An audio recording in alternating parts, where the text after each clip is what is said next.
नमस्कार दोस्तों, एक बार फिर से आपको आपके इस यूट्यूब चैनल में आपका स्वागत है। अगर आप इस चैनल पर नए हैं और अगर आपने इस चैनल के कुछ वीडियोस देखे हैं तो इस चैनल को सब्सक्राइब कर दें और वीडियोस को लाइक ज़रूर कर दें ताकि समय-समय पर आपके समक्ष और भी बेहतरीन वीडियोस बनाने का हमें मौका मिलता रहे। दोस्तों, माननीय सुप्रीम कोर्ट ने 16 नवंबर 2022 को लगभग 4 जजमेंट्स हैं जो कि प्रोनाउंस किए हैं, जिसमें 3 सिविल रिलेटेड हैं और एक क्रिमिनल रिलेटेड जजमेंट है। तो ये एक सिविल रिलेटेड पहली जजमेंट है जो कि सिविल अपील 8470 ऑफ 2022 की एक रिपोर्टेबल जजमेंट है, जिसमें अपीलेंट्स हैं और जो कि एक जो परचेजर्स हैं प्रॉपर्टी के और रिस्पोंडेंट हैं जो कि बैंक हैं और बोरोवर्स हैं। तो इसमें इस जजमेंट को समझने के लिए सरफेसी एक्ट 2002 का जानकारी होना आवश्यक है और सरफेसी रूल्स 2002 की। तो इसमें हुआ क्या था कि एक जो बोरोवर्स ने बैंक से लोन लिया था, वो लोन को डिफॉल्ट नहीं कर पाए, जो लोन को चुका नहीं पाए, तो जिसमें बैंक ने सेक्शन 13(2) सब पार्ट 2 के अंदर नोटिस इशू किया और उसके अगेंस्ट में आगे जो है चैलेंज किया गया डेब्ट रिकवरी ट्राइब्यूनल में और बाद में वो जो कि ऑर्डर था फाइनलिटी में हो गया। फिर बाद में इस जब सब पेंडेंसी के दौरान एक और पिटीशन एप्लीकेशंस फाइल की गई थी और उसमें एक्सटेंशन ऑफ टाइम भी मांगा गया था। तो इसमें ड्यूरिंग द पेंडेंसी जो हुई थी वो उसमें टाइम दिया गया था, तो इस बीच में बैंक ने जो है ई ऑक्शन कंप्लीट कर दी थी और साथ में सेल सर्टिफिकेट इशू कर दिया था। अब इसमें जो बोरोवर्स थे उन्होंने एक पिटीशन एप्लीकेशन डाली थी कि इसमें जो परचेजर्स हैं उन्होंने रूल 9 सब पार्ट 4 का वायलेशन किया है और जिसमें चूंकि ट्राइब्यूनल ने ऑर्डर को डिसमिस कर दिया था और उसके अगेंस्ट में जो है जो बोरोवर्स ने कोई अपील नहीं फाइल की सेक्शन 18 जो कि सरफेसी एक्ट है, जिसमें डेब्ट रिकवरी ट्राइब्यूनल अपील के अंदर अपील फाइल की जाती है और सीधा जो है हाई कोर्ट में चले गए थे। तो और हाई कोर्ट ने जो है वो पिटीशन को जो रिट पिटीशन को अलाउ कर दिया था। अब उसके अगेंस्ट में जो एक्चुअल परचेजर्स हैं उन्होंने आगे अपील डाली थी, तो अपील है जो कि अलाउ कर दी थी और यहाँ पर कोर्ट ने यही कहा कि जो डेब्ट रिकवरी ट्राइब्यूनल का जो ऑर्डर है वो काफ़ी जो था रीजन था और हाई कोर्ट को इंटरफेयर नहीं करना चाहिए था under article 227 of the constitution में के अंदर। तो ये थी एक पहली जजमेंट। बाकी जो दूसरी जजमेंट है उसके बारे में हम बताते हैं। और ये जो सेकंड जजमेंट है ये एक और जजमेंट है, ये एक क्रिमिनल रिलेटेड जजमेंट है जो कि क्रिमिनल अपील नंबर 1928 ऑफ 2022 की, जो कि अराइज हुई थी specially petition criminal number 11220 of 2019 की। और इसमें जो अपीलेंट्स हैं वो कि state of Jammu and Kashmir हैं एंड जो रिस्पोंडेंट थे वो एक जुवेनाइल जो ट्रीट किया गया था वो जुवेनाइल है, जुवेनाइल थे मतलब बिफोर दिस जजमेंट। और इसमें ये जो जजमेंट थी एक केस हुआ था जो जम्मू कश्मीर में और जिसमें एक रेप से रिलेटेड एक केस था जिसमें 6 पर्सन्स को अक्यूज थे, उनको कन्विक्शन कर दिया गया था और जो यहाँ पे जो रिस्पोंडेंट हैं उनको जुवेनाइल ट्रीट किया गया था। और इसमें लेकिन चूंकि इनका मेडिकल एग्जामिनेशन हुआ था तो मेडिकल एग्जामिनेशन में ये कंफर्म्ड हो गया था कि जो एज है वो between 19 to 23 years of age के आसपास है, जो 5 लेवल का जो एक्सपर्ट्स जो कमेटी बिठाई गई थी। लेकिन जो बाद में कोई डॉक्यूमेंट्री एविडेंसेस नहीं मिला था एज का रिगार्डिंग, तो जिसमें जो तहसीलदार का और ब्लॉक डेवलपमेंट ऑफिसर ने भी जो है स्टेटमेंट्स जो अपनी जो बताया कि इनका कोई रिकॉर्ड अवेलेबल नहीं है। तो साथ में अक्यूज ने एक सेक्शन 18 की एप्लीकेशन लगाई थी, section 8 of Jammu and Kashmir juvenile justice care and the protection of children act 2013 के अंदर एप्लीकेशन लगाई थी जो कि अलाउड हो गई थी और इनको जुवेनाइल जो है वो ट्रीट कर दिया गया था। और इसके बाद जो है स्टेट ने आगे हाई कोर्ट में अपील डाली थी और जो कि रिवीजन पिटीशन डाली थी जो कि खारिज कर दी थी हाई कोर्ट ने। अब उसके अगेंस्ट में जो डिसमिसल हो गई थी जो उनकी पिटीशन, तो फिर उसके अगेंस्ट में इस माननीय सुप्रीम कोर्ट के समक्ष आए थे। सुप्रीम कोर्ट ने जो है माननीय सुप्रीम कोर्ट ने जो है स्टेट की जो वर्जन को एक्सेप्ट कर लिया था और उसमें यही बताया कि जो ये पैरा नंबर 77 पे देखिए, क्योंकि लंबी लेंथी जजमेंट है, इसमें ये बताया कि रिस्पोंडेंट अक्यूज्ड है जो कि medical accused in regard of the credibility of the medical report prepared by the special medical board, जिसमें 5 मेडिकल एक्सपर्ट्स थे at the cost of reputation. जो सिर्फ यही आर्गुमेंट बताया गया कि ignore the medical report and as there is a proof of the date of the birth found in the various documentary evidences, various documents on records. तो इस पे basis पे बताया कि we have made ourselves very clear that documents evidencing the date of birth does not inspire any confidence and there is no other option but to fall back on the report of the special medical board in the interest of justice। तो documents जो बताया गया उन्होंने कहा कि कोई, क्योंकि अपनी सेल्फ डिक्लेरेशन ये बताया गया था कि 15 years of age है, तो बात जो चूंकि जो डॉक्यूमेंट्स जो बताया गया तो उन्होंने बताया कि कोई कॉन्फिडेंस नहीं आ रहा, तो इसलिए जो है जो स्पेशल मेडिकल बोर्ड की जो रिपोर्ट है उससे एक्सेप्ट कर लिया जाता है। तो इसमें यही ट्वीट किया गया कि जो ऑर्डर था हाई कोर्ट का और सीजेएम का वो सस्टेनेबल इन लॉ में नहीं है, और जो इसलिए ये ट्वीट किया कि बाकी जो रिस्पोंडेंट जो कि जुबिलाइन की तरह है उनको अब अदर अक्यूज्ड की तरह ही ट्रीट किया जाए और जो आगे जो भी प्रोसीड किया जाएगा वो on the basis of evidence के बेसिस पे लिया जाए। लेकिन साथ में एक रिमार्क्स भी जरूर दिया माननीय सुप्रीम कोर्ट ने, ऑब्जर्वेशन भी दी कि जो rate of जुबिलाइन delinquency in India है वो काफ़ी ग्रेट कंसर्न का है और उनकी अटेंशन की काफ़ी ज़रूरत है। एक स्कूल ऑफ थॉट है जो कि एग्जिस्ट करता है इन आवर कंट्री और जो फिल्मली स्ट्रांगली बिलीव्स करता है कि क्राइम जितना हीनस भी क्यों ना हो, जो चाहे ड्रग पेडलिंग का हो, चाहे मर्डर का हो, या फिर जो अगर अक्यूज जुबिलाइन है तो उसे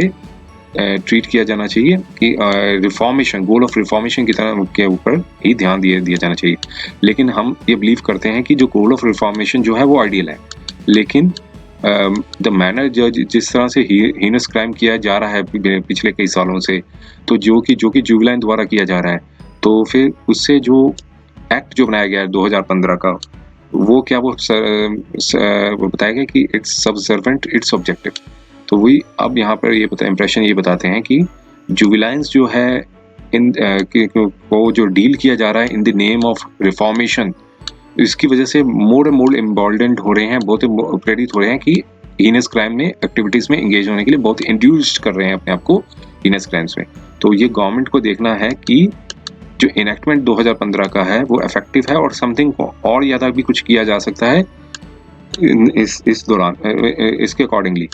तो फिर यही बताया कि जो सीजीएम का जो ऑर्डर था और हाई कोर्ट का ऑर्डर को सेटिसाइड कर दिया और कहा कि रिस्पोंडेंट जो थे वो जुबिलाइन नहीं थे at the time of commission of crime, और द अदर को अक्यूज्ड अकॉर्डिंग मतलब should be tried by the way of the other को accused with the law as law taken its on courts. तो फिर guilty of the accused है respondent का है वो strictly on the basis of the evidences होगा जो कि प्रोसिक्यूशंस मतलब प्रस्तुत करेगा, और डिफेंस जो होगा eight the time of the trial. तो हमारी सिर्फ ऑब्जर्वेशन ये सिर्फ इस जजमेंट की सिर्फ जुबिलिटी को डील करने तक की थी, जो कि जुबिलिटी को जो ऑर्डर को सेटिसाइड कर दिया गया और हाई कोर्ट के ऑर्डर को सेटिसाइड कर दिया गया और सीजीएम के ऑर्डर को सेटिसाइड कर दिया गया और जो स्टेट की जो अपील है उनको अलाउ कर दिया। अब जो तीसरी जजमेंट थी उसको हम देखते हैं क्या। और थर्ड जो जजमेंट है वो एक मोटर एक्सीडेंट क्लेम ट्राइब्यूनल से रिलेटेड एक जजमेंट है, जो कि appellate versus divisional manager United India insurance company limited and other respondents हैं, जिसमें सिविल अपील 8510 ऑफ 2022 जो कि अराइजेस हुई है special leave petition civil 19277 of 2018। इसमें जो अपीलेंट है उन्होंने एक इंजरी सफ़र की थी और ये ऑर्डर के अगेंस्ट आए थे हाई कोर्ट ऑफ कर्नाटका, जो कि एक ब्रांच है धारवाड़ बेंच है, वहाँ पे आए थे। उनके ऑर्डर के अगेंस्ट में आए थे। 25 अप्रैल 2018 का ऑर्डर था जिसमें कई लीगल ग्राउंड्स रेज किए गए थे और फर्दर एनहांसमेंट ऑफ कॉम्पनसेशन, जो मोटर एक्सीडेंट में जो कॉम्पनसेशन अवार्ड की गई थी उनके लिए फर्दर एनहांसमेंट के लिए यहाँ पर आए हैं, जिसमें मोटर एक्सीडेंटल ट्राइब्यूनल बेलगांव में इनको 3,13,800 की अवार्ड की गई थी, जो कि टू अ 9 हाई कोर्ट ने जो कि इनहेंस कर दी थी 9,26,800 की, और ट्राइब्यूनल ने जो अवार्ड की थी कॉम्पोजिशन जो कि 6,13,000 की अवार्ड की थी। तो मीन्स ट्राइब्यूनल ने 6,13,000 की थी और उसको इनहेंस कर दिया गया था बाय माननीय हाई कोर्ट द्वारा, जो कि 9,26,800 रुपीज कर दी गई थी, और with interest of 6% per annum के हिसाब से। तो यहाँ पर फैक्ट्स ये थे कि अपीलेंट ने ग्रीवियस इंजरीज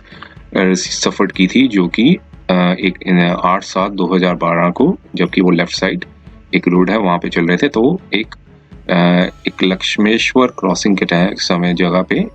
एक गुड्स व्हीकल था सो जो कि रैश और नेग्लिजेंट मैनर पे आ रहा था, और अपीलेंट क्लेमेंट को इंजरीज दे दी काफी ज्यादा, जिसमें हॉस्पिटलाइजेशन होना पड़ा उनको, और इंडोर पेशेंट रहे 18/7 से लेकर 6/8 तक, और इनको एक्सीडेंट की वजह से परमानेंट डिसेबिलिटी हो गई 45%, और पैराप्लेजिया तक हो गया उनको, सफर्ड हो गए फ्रॉम पैराप्लेजिया, जो कि एक्सीडेंट से हुआ था। यहाँ पे क्लेम पिटीशन डाली थी इन्होंने 5 फर्स्ट एडिशनल सीनियर सिविल जज MACT जो है बेलगांव में, और जो कि रजिस्टर्ड नंबर 1 थे, और अपने आप को एग्जामिन किया था इन्होंने, और जो एग्जामिन करने के बाद डॉक्टर भी इन्होंने भी एग्जाम किया PW2 पे, और अदर डॉक्यूमेंट्स भी लगाए गए एविडेंस में, और जो ट्राइब्यूनल ने जो है rash and negligent driver vehicle offending vehicle as result, tribunal ने पाया कि व्हीकल की वजह से इंजरीज हुई हैं, और pecuniary as well non pecuniary damages award किए गए, जो कि टोटल 6,13,000 के ऊपर थे आसपास, 6,13,000 बताए गए थे। और फिर उसके अगेंस्ट, उस ऑर्डर के अगेंस्ट में अपीलेंट ने हाई कोर्ट में एनहेंसमेंट ऑफ द कॉम्पोजिशन डाली, जो हाई कोर्ट ने एनहेंसमेंट थी कॉम्पोजिशन 9,26,800 कर दी। अब ये ऑर्डर के बाद में माननीय सुप्रीम कोर्ट ने जो एनहेंसमेंट है वो काफ़ी लेंथी जजमेंट है 71 पेज की, और इसमें जो एनहेंसमेंट है वो काफ़ी मतलब जो इसमें भी उनकी जो अपील है उस एक्सटेंट पे अलाउ कर दी, और जो टोटल कॉम्पनसेशन थी जो कि बढ़ा के 21,78,600 कर दी। साथ में बताया कि जो लॉस ऑफ फेमिलिटीज हुई है, क्योंकि अपीलेंट जो है उस समय 19 ईयर्स थे की एज थी उनकी, और नेचर ऑफ इंजरीज जो हुई हैं, और आफ्टर सारी नेचर ऑफ इंजरीज को कंसिडर करते हुए ही, और जो नेचर ऑफ इंजरीज और एक्सटेंट ऑफ डिसेबिलिटी को देते हुए ये सारी जो कॉम्पोजिशन इस लेवल पे 21,78,600 कर दी। अब क्लोज करने से मैटर से पहले कोर्ट ने एक पप्पू दियो यादव का एक केस था, और उसमें ये बताया था कि जो सीरियस इंजरी जो होती है उससे ना सिर्फ परमानेंटली फिजिकल लिमिटेशन इम्पोज हो जाती है, बट उससे डीप मेंटल और इमोशनल स्कार्स भी आ जाते हैं विक्टिम के माइंड पे। तो ट्रॉमा भी होता है विक्टिम्स को जिस वर्ल्ड में रह रहा है, और ताकि वो टोटली डिफरेंट हो जाता है, और उसकी वजह से डिग्री ऑफ डिपेंडेंसीज और रॉब्ड ऑफ कंप्लीट पर्सनल और चॉइस और ऑटोनॉमी जो है वो सब मतलब जिसका काफ़ी नुकसान हो जाता है। तो ये सारी इस जजमेंट के जो कंटेंट जो है उनमें लिखे हैं, जिसकी वजह से जो बताया कि लिमिटेशंस इन्फ्लिक्शंस की वजह से जो इंजरीज जो आती हैं वो डिग्निटी को भी अंडरमाइन करती है, जो कि अब एक रिकॉग्नाइज्ड जो अडॉप्ट किया गया राइट टू लाइफ के अंदर ही माना गया है अंडर आर्टिकल 21 के अंदर कॉन्स्टिट्यूशन। तो उस जजमेंट को ऊपर ही रिलायंस किया गया, और कोर्ट ने डायरेक्शंस दी कि बाकी का जो डिफरेंस है वो अपीलेंट क्लेमेंट को दें विद इन दी 8 वीक्स के अंदर। तो ये थी थर्ड जजमेंट जो कि माननीय सुप्रीम कोर्ट ने दी थी। आइए हम फोर्थ जजमेंट की तरफ चलते हैं। जो फोर्थ जजमेंट है जो कि एक रिपोर्टेबल जजमेंट है, जो कि बताई गई है MP power management company limited Jabalpur, जो कि अपीलेंट्स हैं, और जो एक रिस्पोंडेंट्स के अगेंस्ट में इन्होंने एक सिविल अपील डाली थी जो कि अराइज हुई थी स्पेशली पिटीशन 4609 और 4610 2021 की। ये काफ़ी लेंथी जजमेंट है, इसमें 184 पेज की जजमेंट है। ये जजमेंट में अगेंस्ट में यहाँ पे अपील डाली थी कि जिसमें हाई कोर्ट ने 27 फरवरी 2020 को जो रिट पिटीशन डाली थी जो रिस्पोंडेंट द्वारा, वो अलाउ करती थी, और इनमें जो रिट पिटीशन में जो ऑर्डर था, जो अपीलेंट का जो ऑर्डर था उसको क्वैश कर दिया था। जो MP पावर मैनेजमेंट कंपनी के जो ऑर्डर को को क्वैश कर दिया था, जो कि पावर परचेज एक तरह का एग्रीमेंट किया था, उसको उन्होंने जो है टर्मिनेट कर दिया था। और अब उस ऑर्डर को टर्मिनेट, जो अपीलेंट ने ऑर्डर, अपीलेंट ने आगे फिर रिट पिटीशन डाली थी, अब उस ऑर्डर को सेट असाइड कर दिया था और फिर उसके अगेंस्ट में अपीलेंट ने रिव्यू पिटीशन भी डाली थी, वहाँ पर भी कोई रिलीफ नहीं मिला था। और